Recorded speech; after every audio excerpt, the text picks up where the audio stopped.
Assalamualaikum warahmatullahi wabarakatuh. Alhamdulillah wassalatu wassalamu ala Rasulillah wa ala alihi wa sahbihi wa man wala wa la hawla wa la quwwata illa billah. Jamaah salat maghrib yang dimuliakan oleh Allah, mari kita lanjutkan pelajaran kita, dan saya masih akan melanjutkan pembahasan tentang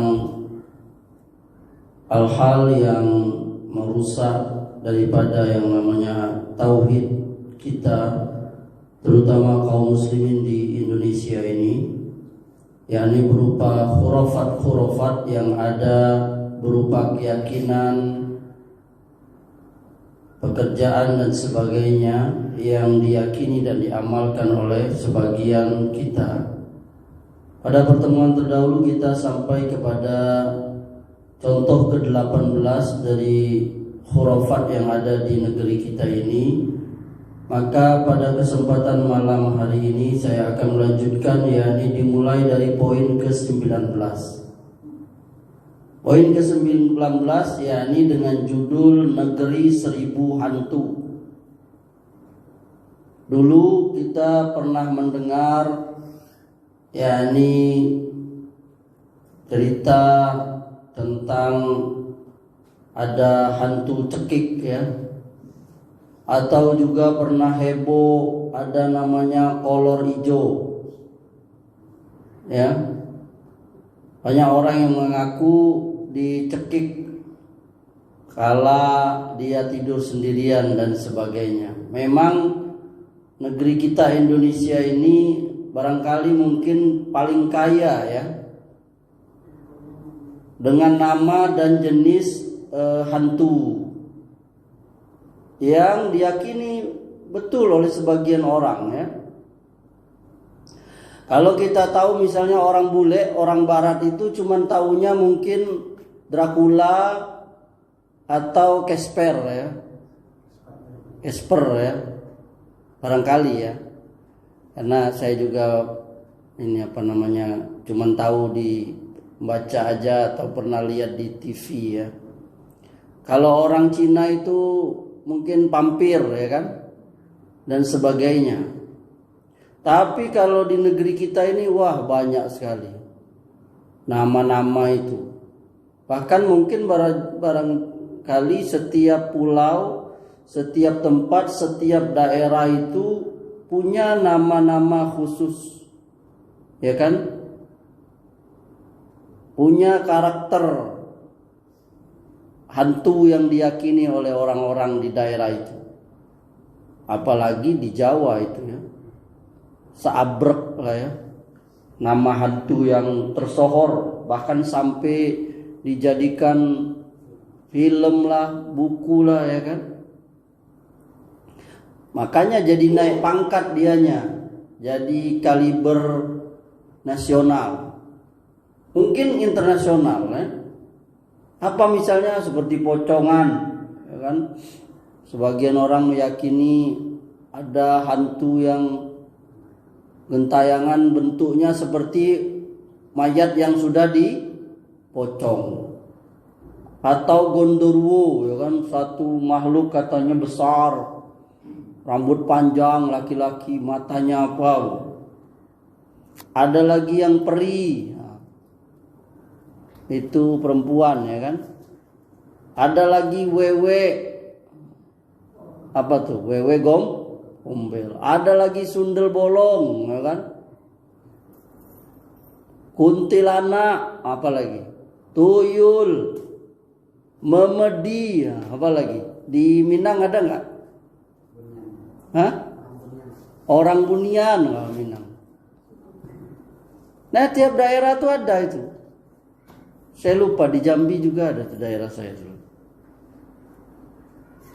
Dan boleh jadi juga nanti akan muncul lagi nama-nama baru yang entah siapa yang ini ya. Dengan ciri khas yang baru pula ya. Terlepas dari benar atau tidaknya itu, yakni pengakuan dan berita yang tersebar di perdunia hantuan. Memang makhluk jin itu overacting lah, berlebihan dia di negeri kita Indonesia ini.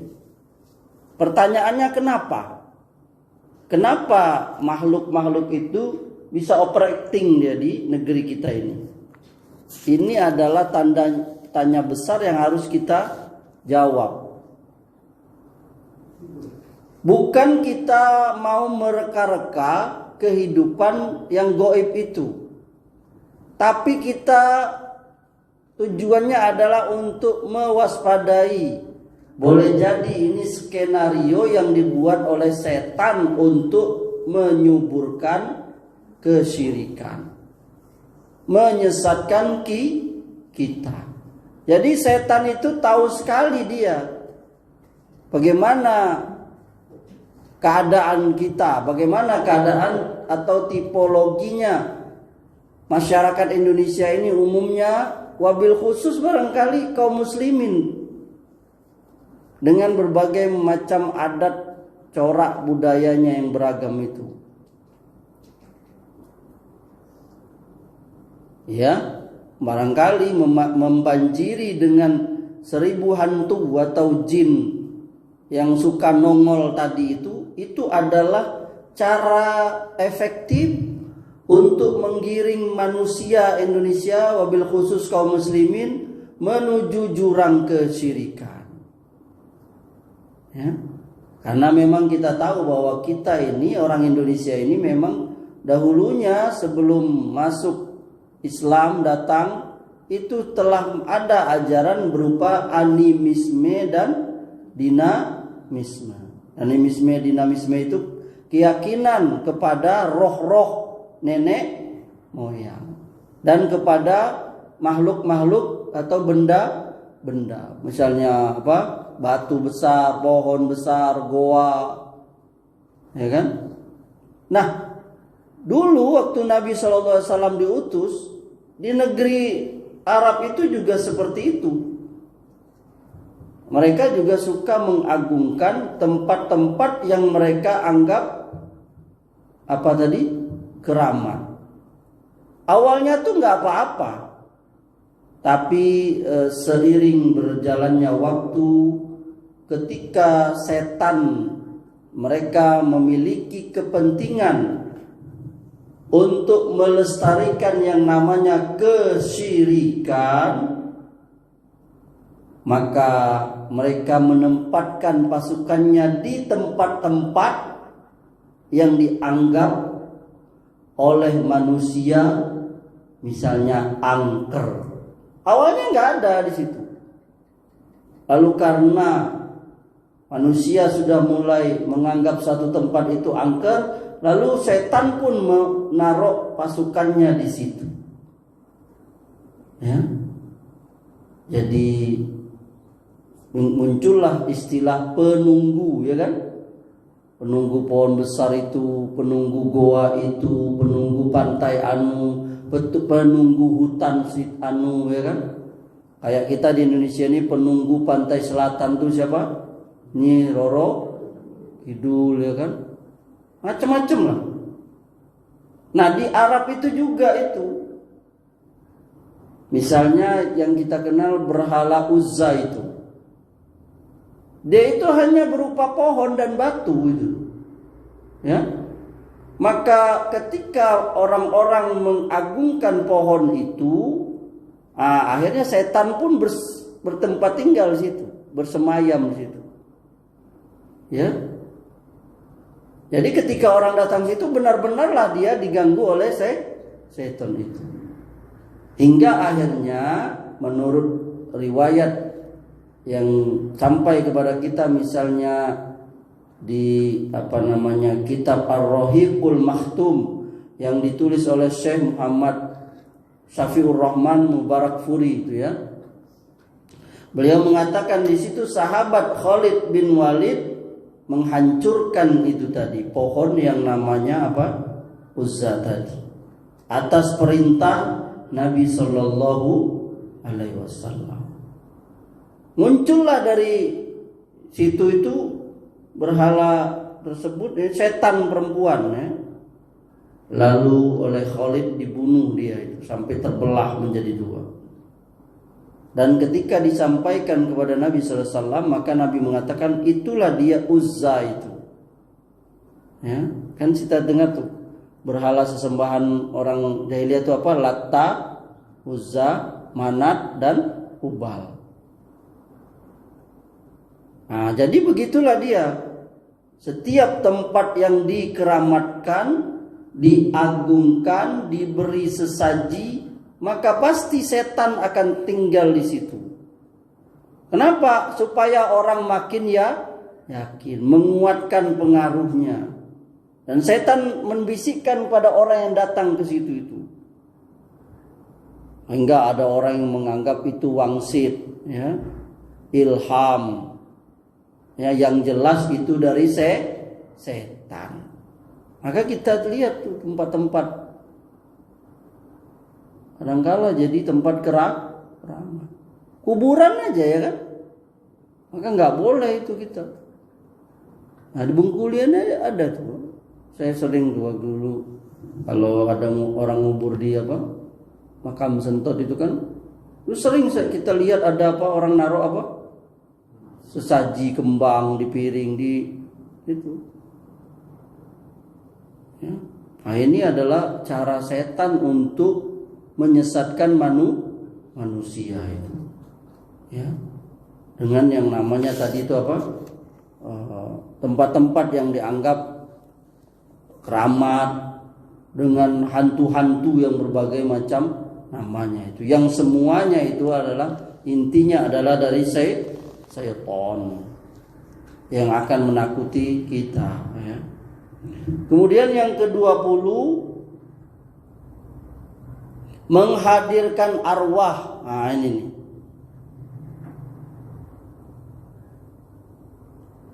Nah, sebagian orang masih percaya itu bahwa kalau orang udah mati arwahnya masih bisa didatangkan, diundang, dihadirkan.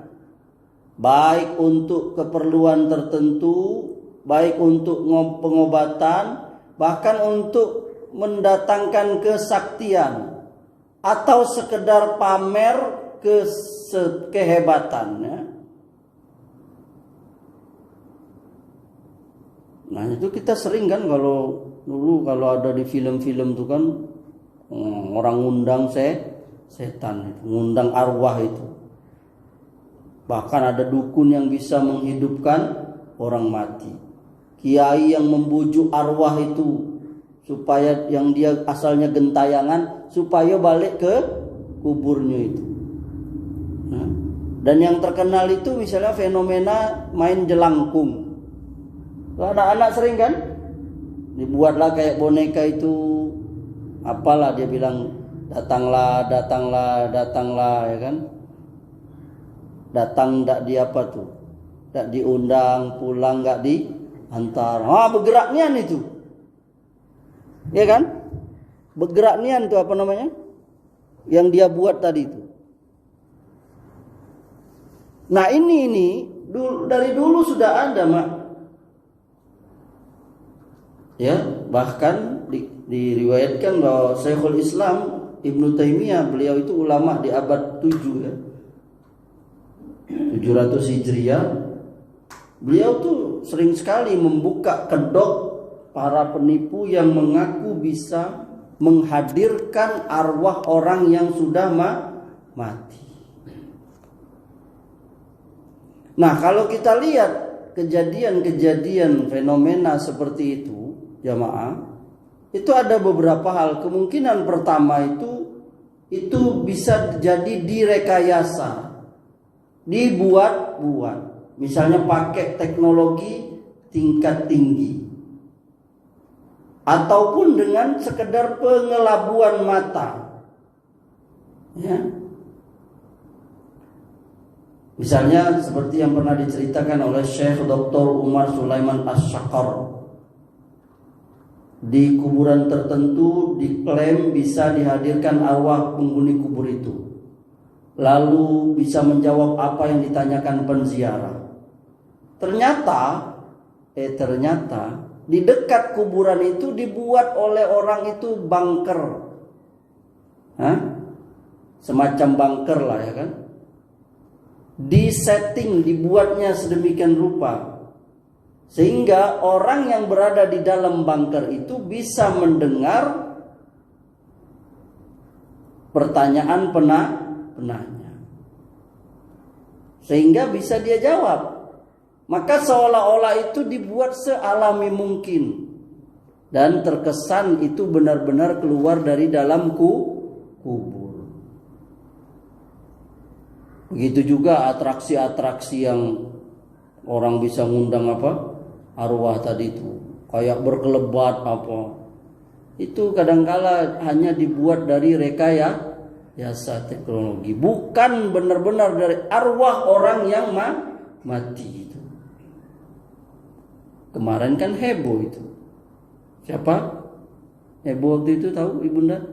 Pesulap merah itu kan, dia bongkarin semua tipuan-tipuan yang dibuat oleh dukun-dukun itu. Yang dia dukun tuh bisa mendirikan keris, bisa itu semuanya ternyata bisa dipelajari yang namanya ilmu sulap. Orang benar-benar kagum, ternyata udah disiapin oleh dia bilang di situ ada bungkusan ternyata sebelum itu sudah ditaruh di situ. Iya kan? Kan ketahuan tuh. Belum lagi katanya dalam telur ada isi apa gitu kan. Nyata bisa disuntik di telur itu. Itu yang pertama, rekayasa. Yang kedua, suara yang muncul atau makhluk yang dihadirkan seolah-olah dengan sosok orang yang sudah mati itu sebenarnya dari golongan jin. Kalau yang tadi rekayasa dengan teknologi atau tipuan atau sulap, nah ini benar-benar dari golongan jin. Karena memang golongan jin ini bisa malih rupa, bisa menyerupai. Baik itu sekedar suara ataupun bentuk yang bukan wujud aslinya. Di zaman dulu juga, di zaman sahabat itu juga setan pernah menyerupai Suraqah bin Malik saat perang Badar. Ya, pernah juga ada jin yang mencuri lalu ditangkap oleh Abu Hurairah. Dan dilepas oleh beliau. Pernah juga ada seorang sahabat Ansor yang dia bergulat dengan seekor ular, yang ternyata setelah diberitahu kepada Nabi SAW itu adalah jin. Dan banyak lagi riwayat-riwayat seperti ini, ya. Begitu pula dengan permainan jelangkung itu. Yang hadir di pesta itu sebenarnya adalah setan yang dia mengaku sebagai orang yang sudah mati, arwah orang mati itu sebenarnya setan. Kenapa? Supaya orang-orang benar percaya, sehingga timbullah kesan sakral, mistis. Dia akhirnya minta sesaji, minta ritualnya itu. Oleh sebab itu, ya, pengakuan setan tersebut selalu sebagai orang yang mati mengenaskan. Apa bunuh diri, apa dibunuh orang, atau apalah. Atau mati tidak wajar.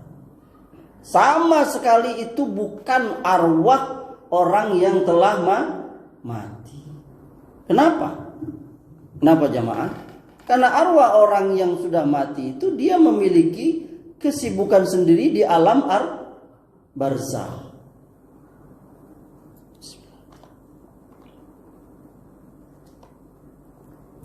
Karena arwah yang sudah mati itu dia masuk ke dalam yang namanya alam barzah, alam kubur kalau kita ini.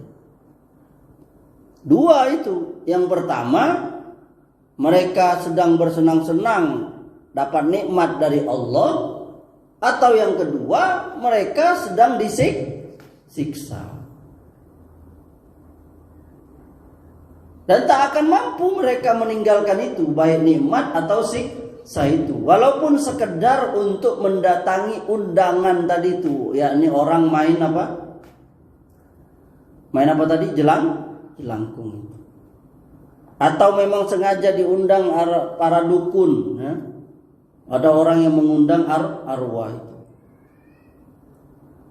Kalaupun ada waktunya, sempat waktunya itu, arwah itu nggak punya kuasa tentang itu. Kenapa? Allah sudah berfirman, Allah lah yang menahan nyawa orang yang telah mati.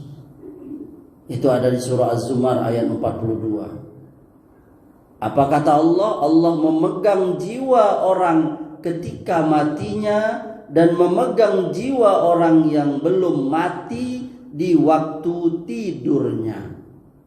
Maka dia tahan jiwa orang yang telah dia tetapkan kematiannya, dan dia melepaskan jiwa yang lain sampai waktu yang ditetapkan. Lihat ketika kita tidur, kemana jiwa kita itu? Ya kan? Nah, nanti pas kita belum saatnya mati dikembalikan lagi. Sampai nanti saat kita mati, jiwa itu diambil oleh Allah. Oleh karenanya jangan percaya kalau ada orang yang mengaku bisa mendatangkan arwah itu, mah. Itu bohong, itu dusta. Nah, zaman sekarang aneh lagi, orang ada datangkan arwah Nabi Muhammad. Ya Allah, dari mana? Nabi Muhammad hadir di pengajiannya katanya. Allahu Akbar. Tahu dari mana dia? Sahabat aja nggak bisa, istri Nabi aja nggak bisa. Karena Nabi alamnya sudah beda. Tentu kalau memang ada itu, tentu sahabat Nabi lebih butuh kedatangan Nabi daripada kita. Saat sahabat Nabi sedang perang sesama mereka, datangin aja arwah Nabi, ya kan? Suruh negur mereka, nggak bisa. Ya, maka ini adalah dusta belaka. yakni orang yang bisa mendatangkan arwah itu bohong. Dia tidak lain adalah tipuan. Tadi sudah kita bahas. Atau yang keduanya, yakni setan telah menyesatkan itu. Kemudian yang ke-21, contoh khurafat jamaah, pengajian gaib. Ya, memang manusia ini caiko lama. Bikin sensasi, aduh aja. Tidak puas dia dengan apa yang sudah biasa terjadi, aturan, ya kan? Kebiasaan umum. Biasalah kita ngaji kan seperti ini kan? Ini pengajian di masjid-masjid kan begini rasa. Ya. Tapi ternyata ada aja orang yang seperti itu ya. Bosan mungkin dia ngundang ustaz. Bosan undang ustaz yang masih hidup nih. Jadi diundangnya lah mubalik atau penceramah atau kiai-kiai wali-wali yang sudah mati, supaya bisa ngisi pengaji. Ya, misalnya orang sini nih undang Buya Hamka, kan Buya Hamka udah meninggal. Nah, diundanglah itu Buya Hamka itu. Bagaimana caranya? Nah, jadi setelah mereka berkumpul, yang orang yang mau mendengar ceramah ini, salah seorang dari mereka itu oleh panitia disuruh untuk menjadi media, sarana penyampainya itu. Jadi ruh orang yang dianggap wali tadi dimasukkan ke dalam jasad orang itu. Misalnya kayak saya ini mau dengerin ceramah siapa? Buya Hamka tadi kan, maka arwah Buya Hamka itu dimasukkan ke dalam saya itu tadi. Maka dimulailah pengajian itu. Jadi makhluk gaib yang masuk ke dalam jasad tadi itu yang memang diyakini sebagai ruh orang yang sudah mati tadi, dia ngasih ceramah, jangan. Ini benar-benar nih. Memang suaranya wibawa gitu, boleh jadi mirip. Mirip nih yang suaranya kayak Bu Yamka misalnya kan. Kalimatnya tuh bagus ya kan. Enak didengar. Ya kan? Karena yang diundang tadi siapa? Ya tokoh besar kayak Bu Yamka, atau diundang Yunian Sunan Kalijaga misalnya kan. Pokoknya tokoh-tokoh tersohor dulu lah ya, kita tahu beritanya ya kan. Nah ini adalah contoh-contoh dari klaim-klaim orang-orang yang bisa menghadirkan arwah orang yang sudah mati. Makanya disebut tadi pengajian gaib. Nah ini sudah banyak, ini ada di beberapa daerah itu. Nah ini kalau kita lihat sama juga seperti yang dilakukan oleh para orang yang mencintai mistik itu. Setelah mereka melakukan, kalau istilah itu ngelakoni, melakukan ritual tertentu, maka mereka mengaku bisa mengundang ruh orang yang sudah mati.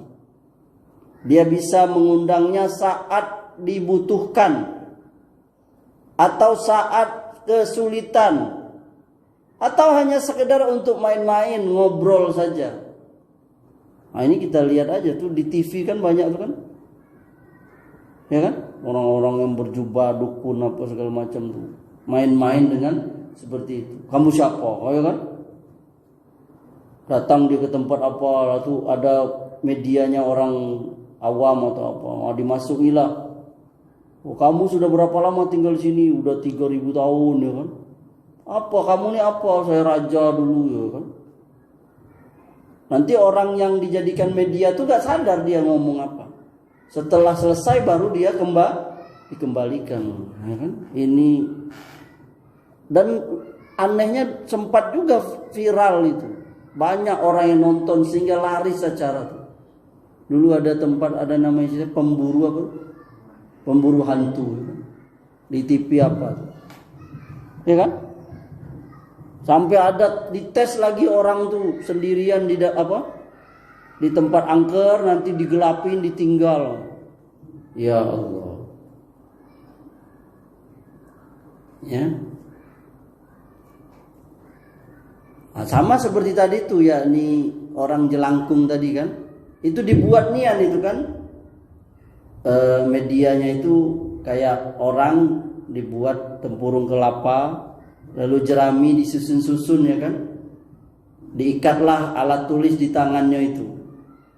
Nah, kemudian mulailah pesta itu, manggil arwah itu. Baca-bacalah mantranya. Saya waktu kecil dulu ada juga tuh yang, mungkin mak-mak juga waktu kecil dulu kan ada tuh. Jelangkung apa itu kan. La ilaha illallah. Lalu datang nian itu. Datang nian tuh ke dalam itu tadi, nanti bergerak-gerak dia. Nah, nanti dia nulis apa yang diminta tadi itu. Sama juga seperti aksi-aksi pesulap itu. Ya kita kan pernah dulu kan ya, waktu kecil dulu kan yang gawe-gawe kayak gitu tuh ya. Ya. Oleh karenanya timbul pertanyaan, betul tak arwah orang yang sudah mati itu bisa dihadirkan, bisa didatangkan? Pengakuan orang-orang yang katanya mampu mengundang arwah dari orang yang telah mati tidak hanya terjadi akhir-akhir ini. Ya, kasus yang sekarang banyak terjadi ini itu sebenarnya make up baru saja. Wajahnya wajah lama. Benar tak makhluk yang dihadirkan itu orang yang sudah mati? Tadi sudah kita baca ayatnya itu ya. Allah Subhanahu wa taala memberitahukan bahwa dialah mewafatkan jiwa dan menahannya ketika manusia mati.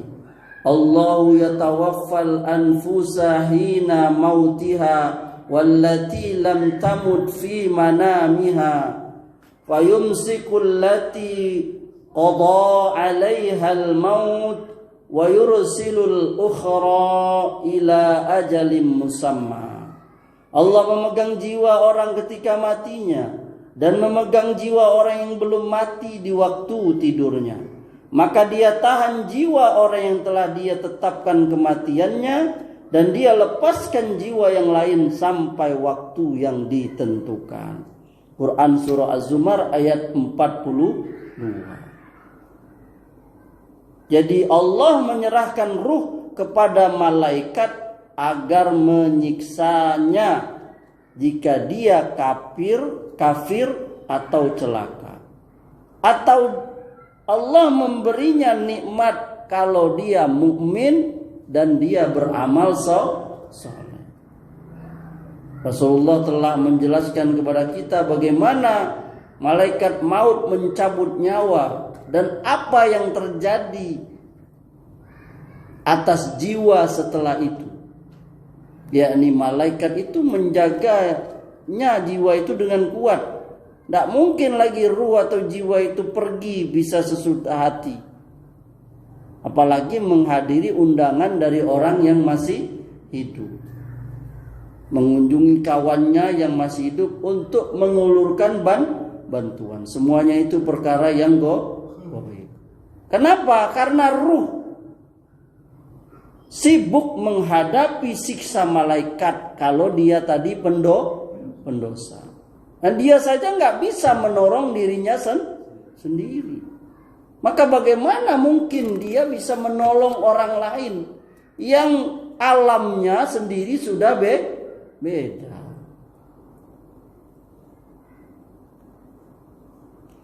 Sebagian arwah itu ya, yang diundang tadi itu katanya tadi, itu terkadang ruh dari orang yang soleh. Bahkan para nabi atau syuhada. Nah, coba pikir, bagaimana syuhada mau meninggalkan kenikmatan jannah yang kekal itu, untuk sekedar menghadiri undangan dukun yang sesat tadi. Bagaimana Allah mengabarkannya jemaah? Keadaan orang yang syahid itu. Mereka itu hidup di sisi Allah. Apa kata Allah? Wala tahsabanna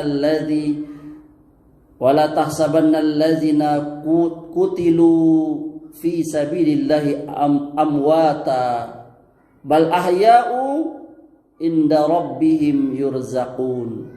Apa kata Allah? Janganlah kamu mengira orang-orang yang gugur di jalan Allah itu mati. Bahkan mereka itu sebenarnya hidup di sisi Allah dan mendapat rezeki. Surah Al-Imran ayat 169. Dan Nabi juga mengabarkan kepada kita bahwa ruh syuhada itu, orang yang mati syahid itu, dia berada di tembolok-tembolok burung itu. Yakni burung yang berada di surga. Dia sudah melihat surga itu kemanapun dia mau.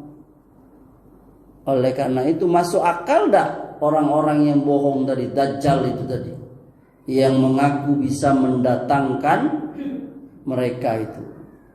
Maka benarlah firman Allah, ma lahum bihi min ilmi wala liabaihim. Mereka sekali-kali tidak mempunyai pengetahuan tentang hal itu. Begitu juga nenek-nenek moyang mereka itu. Kaburat kalimatan takhruju min afwahihim yaquluna illa kaziba. Alangkah jeleknya kata-kata yang keluar dari mulut mereka. Mereka tidak lain kecuali berkata melainkan dusta. Nah, kalau kita sudah tahu seperti itu, nah, lalu siapa itu yang hadir itu, yang datang itu?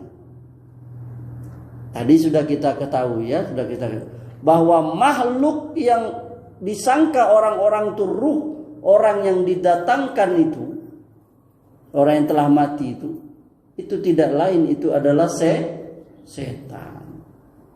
Dia berusaha menyesatkan, dan dialah yang mengaku-ngaku sebagai ruh orang yang sudah mati yang dipanggil tadi.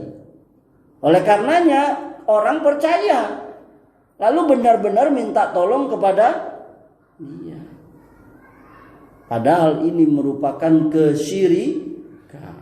Jadi klaim mereka mendatangkan sunan apa tadi, ulama tadi, atau orang mati syahid tadi, atau siapa saja, itu sebenarnya setan. Nah, setan itu bertujuan menyesatkan orang yang manggil itu. Ya, Allah menunjukkan kebodohan orang yang meminta pertolongan kepada orang yang telah mati. Secara jelas dan gamblang, ya, bisa dipahami oleh akal. Seperti yang kita ketahui jamaah, permohonan seseorang kepada zat yang lain akan terkabul ketika terpenuhi 3 syarat. Apa itu? Yang diminta mendengar permintaan tersebut, yang diminta memiliki apa yang dibutuhkan sang peminta, dan yang ketiga, yang diminta mampu memberikan permintaan tersebut. Saya ulangi, kalau kita minta bantuan kepada seseorang, ya kan, atau apalagi kepada zat yang lain, bisa dikabulkannya asal ada 3 syaratnya. Pertama, yang kita minta itu, minta tolong dari itu, dia mendengar permintaan itu, atau dia punya yang kita minta atau yang kita butuhkan itu, atau yang ketiga, dia mampu memberikan yang kita minta itu. Kalau salah satunya dia tidak ada, maka nggak mungkin dia bisa memenuhi permohonan. Paham? Jadi orang yang sudah mati itu nggak punya ketiga-tiganya, nggak punya satu kriteria pun untuk mengabulkan permohonan itu. Apa yang orang mati punya? Apa? Nggak ada lagi dia. Walaupun dia dulu banyak harta, tapi itu ketika dia masih hidup. Sudah mati masih ada nggak? Nggak ada lagi. Sudah punya orang lain. Dan dia nggak bisa mendengarnya, ya? Dan dia nggak punya itu, dan dia nggak mampu memberikan permintaan itu, nggak mungkin. Ya? Apa kata Allah? Wallazina tad'una min duni ma yamlikuna min qitmir. Dan orang-orang yang kamu seru selain Allah tidak mempunyai apa-apa walaupun setipis kulit ari.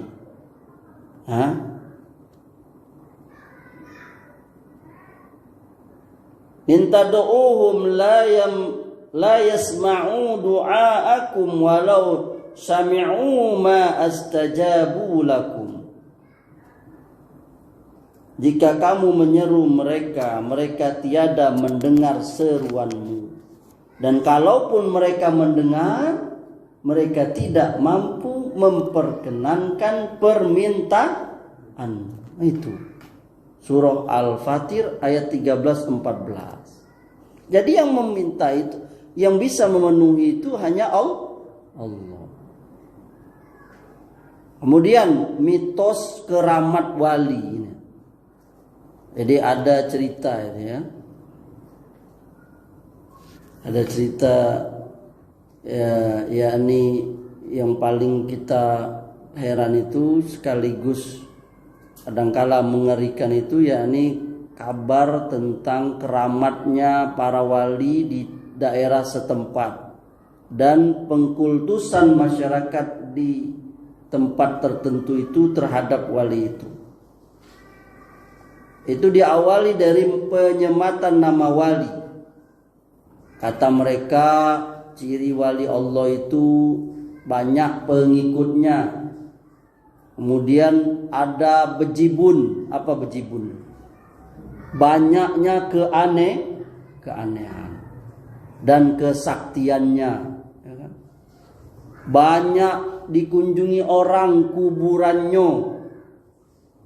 Tidak tahu dari mana mereka punya ukuran kayak gitu tuh.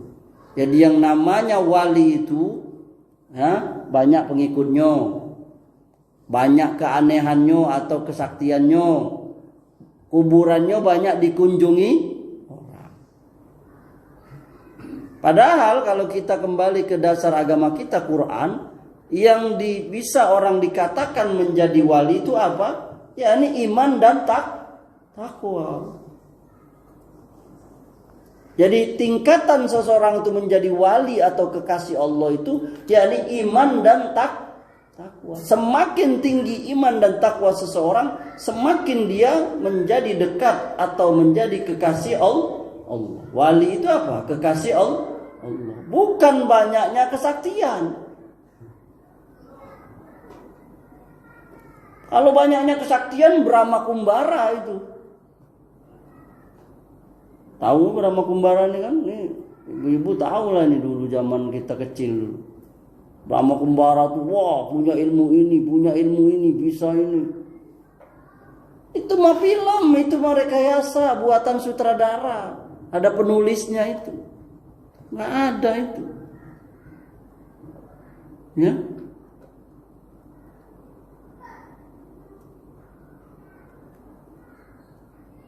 Jadi tingkatan seseorang itu dikatakan wali itu apa? Iman dan takwa, bukan dari kesaktian yang dia punya. Nabi SAW itu beliau nggak ada sakti-sakti. Pernah beliau perang itu sampai terluka wajahnya itu, ya kan, nancap itu ini di pipi beliau itu kan, sampai dicabut oleh seorang sahabat, lepas gigi sahabat yang nyabut itu, kepingan besi ya, ngancap. Sahabat Abu Bakar itu nggak ada bisa terbang apa kebal, bisa keluar api dari matanya apa, nggak ada. Itu mah film-film orang itu aja itu. Padahal Abu Bakar itu adalah manusia terbaik sesudah para nabi dan rasul. Dan wali itu juga bukan diukur dari banyaknya orang yang ikut dia. Hah? Iya nggak? Kalau begitu sekarang banyak wali semua itu yang capres-capres tuh. Banyak pengikutnya kan? Nggak ada orang Nabi Nuh aja. Nabi yang ikutnya banyak nggak? Nggak ada. Padahal beliau tuh dakwanya lama, 950 tahun umurnya. Beliau dapat pengikut berapa, Mak? Dakwanya hampir 1000 tahun. Berapa, Mak? Cuman 40 orang kurang lebih. Bayangin. Nggak sampai, nggak lebih dari 40. Itu disebutkan para ulama mufassir 950 tahun Nabi Nuh dakwah itu, hampir 1000 tahun. Yang ikut nggak sampai 40 orang. Bahkan anaknya sendiri nggak ikut. Jadi kalau ukurannya banyaknya pengikut, bukan. Enggak otomatis orang banyak pengikut berarti dia wali. Wali kelas mungkin lah ya. Ini wali Allah yang kita omong, bukan wali kelas, bukan wali kota atau wali apa, wali nikah, kan banyak tuh wali. Ini yang kita bilang wali Allah. Bahkan banyak orang yang soleh, orang syuhada, ya, yang nggak tahu di kuburannya di mana. Artinya dia hilang begitu saja. Nggak ada orang yang mengunjunginya, orang nggak tahu. Tapi Allah tahu. Bahkan ada lagi nih, tadi mitos tadi ya, mitos keramat. Nah ini mitos berikutnya itu, ada wali yang memiliki kuota 40 orang per tahun, bisa masukkan orang ke surga melalui perantaraan dia. Alangkah hebat wali. Jadi wali ini, keyakinan orang-orang tuh, dia punya kuota Setiap tahun 40 orang bisa masukkan 40 orang masuk surga lewat dia. Bahkan sebagiannya lagi masuk surga tanpa hisab. Ya hebat nih ya.